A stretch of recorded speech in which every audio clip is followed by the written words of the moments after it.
এখন বাজে দুপুরে 1টা, আর আমি এখন যাচ্ছি আমাদের ভেড়িতে, কারণ আমার কদিন ধরে শরীরটা ভালো নেই, তাই ভাবলাম ভেড়ির মাঠে গিয়ে ডাব পেড়ে ডাব খেয়ে আসি।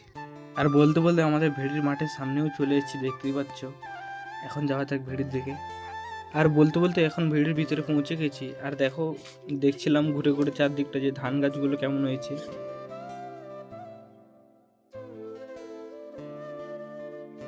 আর এখন আমি ভেড়ির চারদিকটা ঘুরে দেখছি। আর তোমরাই দেখো যে আমাদের ভেড়ির আম গাছগুলোতে কত সুন্দর সুন্দর ছোট ছোট আমের কুড়ি ধরেছে। আর কাদের বাড়িতে এরকম আম গাছে কুড়ি ধরেছে কমেন্টে জানাবে।